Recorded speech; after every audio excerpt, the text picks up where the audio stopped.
Mayoral Memo with Matthew Dickinson from Dubbo Regional Council.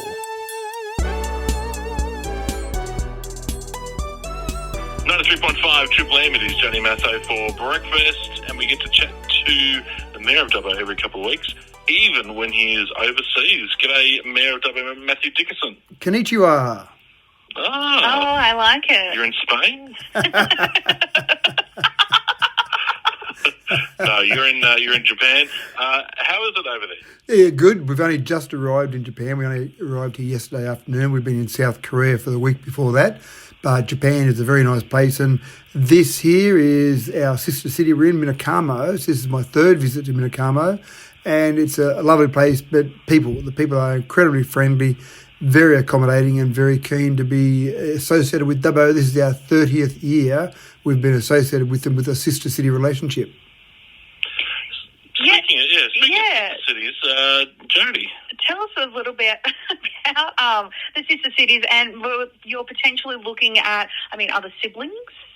Indeed. So this relationship's been going for a long time, obviously, and there's great evidence there in Dubbo of this relationship with our very authentic Japanese tea house and our Shoryuan Japanese gardens. So they're two things that essentially have been as a direct result of this relationship. The Japanese tea house was actually built here in Japan, here in Minakamo, then pulled apart, put in containers, taken over to Dubbo, and then put back together by Japanese tradespeople. And our Japanese gardens, we still have Japanese gardeners come over from Minakamo every year to make sure that those gardens are maintained to the correct standards. So great evidence there of that long-term relationship we've had. But we are looking at a city in South Korea called Changzhou, and that's as a direct result of a relationship that's already there. Australian Strategic Materials, ASM, which is the company that owns the Tungai project, the rare earth metals or polymetallic deposit at Tungai, have got a company they've set up over in Changzhou in South Korea. And so we've actually visited that company and talked to the mayor and the council of that particular city in South Korea, and we're exploring the possibility of becoming a sister city with them, but early days yet.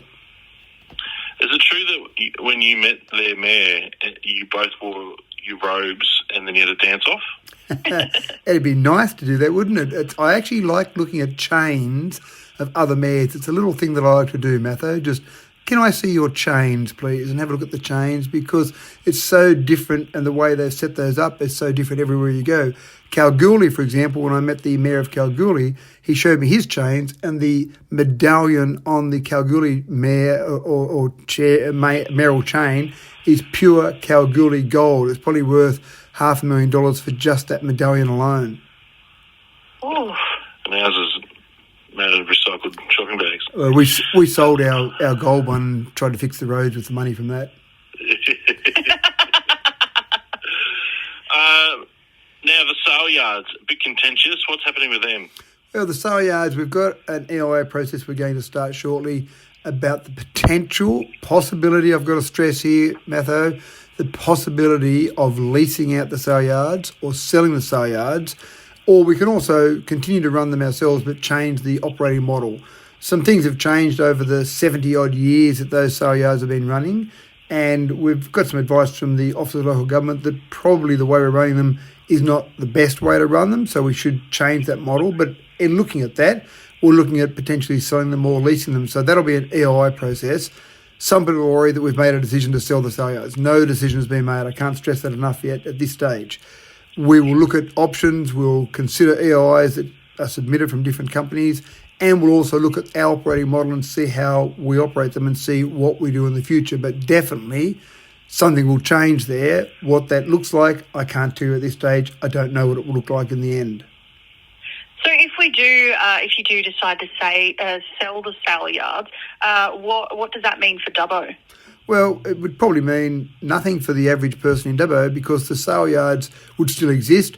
They bring money to Dubbo. When people have sale days, when the agents have sale days and farmers bring their cattle and their sheep in to sell, we have an injection into our economy. We know that. If we sold those sale yards, then another company that bought them would still run sale days. You might argue they might run them better than Dubbo. The more sheep and cattle we have going through there, the better it is for our economy. So there would be a clause in the contract that they couldn't just buy them and then shut them down, or buy them and shut them down and turn that into industrial land, for example. It would have to be run as a sale yards for a period of time. That would be part of the contract. So again, what it means for the farmers, the agents, the people of Dubbo, probably very little would change. It would just mean the ownership would change. Speaking of changing ownership or EOIs, the Dream Festival, is there an EOI out for that, for someone to run that? Exactly right, and this is something that was resolved at the last council meeting. The EOI is all about someone coming along and saying, we can do a great job with Dream, we can make it a fantastic festival, we've got $40,000 on the table for them, and we want to see what your vision is, what your dream is. That EOI is open until the 21st of April, so put your submission in before then and tell us how you're going to run Dream, what a wonderful job you're going to do with Dream. We ran it last year as in council, and we don't think we're the best organisation to run it. So we really want someone to come along and run that and make it a festival that's known across the state or across the nation. Yeah, okay. Right, yeah. Well, Jane and I will put our hand up. We'll put our hand up. Yeah, why not? Festival. That's just when you're asleep, right? Maybe not. Thank you very much, Mayor of Dubbo, Matthew Dickinson. I hope you have a wonderful time in Japan. When are you back? Back next week, so still attending to things, still taking phone calls, still sending emails, so still attending to things, but physically back in Dubbo next week.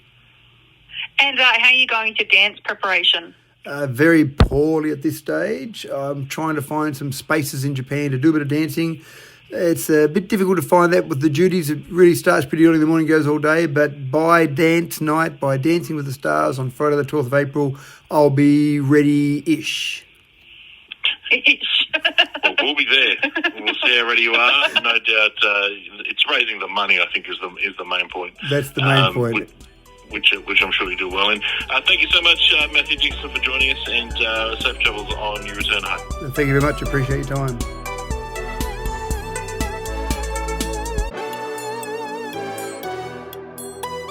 Mayoral Memo with Matthew Dickinson from Dubbo Regional Council.